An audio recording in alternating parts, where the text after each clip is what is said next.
guys and gals, it's Steph with Tiny's Garden, and today we have some things to discuss. The first one being my failure with collecting dahlia seeds. You know what? I'm not going to call it a failure.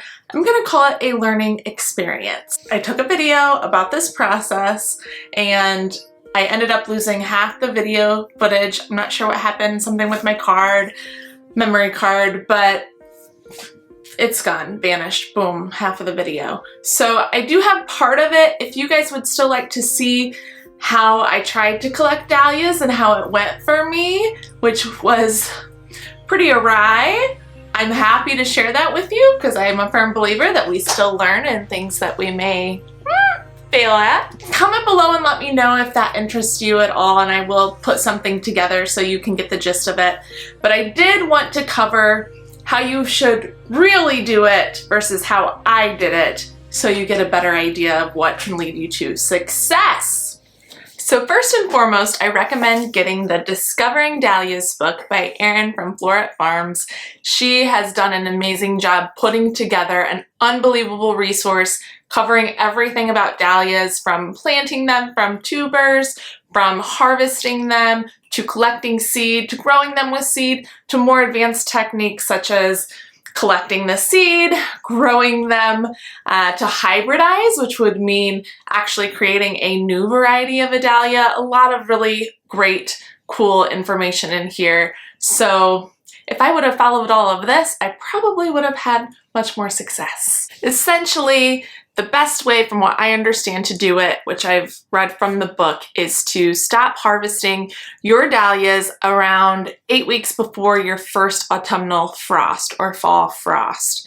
Now, we had a really warm fall and my dahlias kept blooming and blooming and I was loving them. I didn't really stop harvesting. In fact, the ones that I tried to collect seed from still had petals on them from this bouquet. I'll show you a picture because I'm really proud of it. Love her. But these have dried out, and in the video I tried to collect seed from those flowers. Most of my dahlias are still in their vases, some with water, some with the water soaked up like this one, and all dried out. So I'm going to try to harvest from dahlias like this and see what happens. And it was still just not wet, but you could tell there was still some moisture there, and I really think taking all of the petals off, letting that seed pod develop, and making sure there's not much moisture in there before you cut it off and bring it in to fully dry is really key, because I didn't do that for any of mine and I had a difficult time finding seedlings in those seed pods that I knew for sure were good, valid seeds. Now I did have a few that I took the petals off, but I still left them in some water, and those were a little better. If they didn't have petals around them, I just crumbled what was left of the seed pod, and I think I had better luck with that, but still not great. So really following the rules of collecting seed from dahlias in a manner that will yield success is important, I've learned. Either way, it was an experiment, and it turns out I'm going to do things differently next year. But I did manage to collect some and wrote what they were on there, when they were collected, and what the parent plant is, if I knew what the parent plant was. So I will experiment with some of these and hopefully some come up. I'm not holding my breath that all of them will, but you get the idea. If you are collecting seeds, make sure you're marking them and who the parent plant is, because the big difference here between growing dahlias from tubers and growing dahlias from seed is a dahlia grown from a tuber will replicate that tuber's parent plant. So if you are bringing your tubers out of the ground in the fall and you plant them back in the spring, the same plant will come up from that tuber as the year before. Now, if you take that plant and you collect the seeds from it, and then you plant the seeds that next year, you will get a different dahlia. Here's why.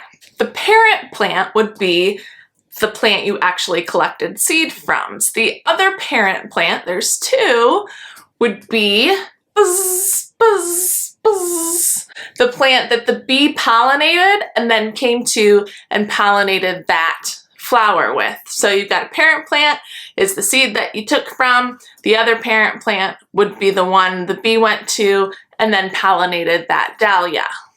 I hope this isn't getting too confusing. Well, why does it matter if you know the parent plant or not? Well, for some people it doesn't, and they just like to take seed and grow them and see what comes up and move right along. But for some, like dahlia breeders or people who are trying to actually come up with a new variety and hybridize, if you will, or create a new variety, want to know that plant's lineage or what the parent plant is, where that came from.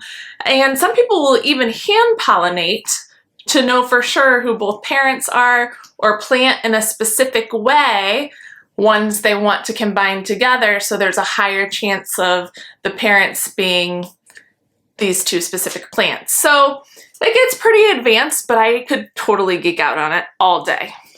Even though I'm such a rookie, I think that's incredible. You could come up with your own dahlia variety that could span the world, really.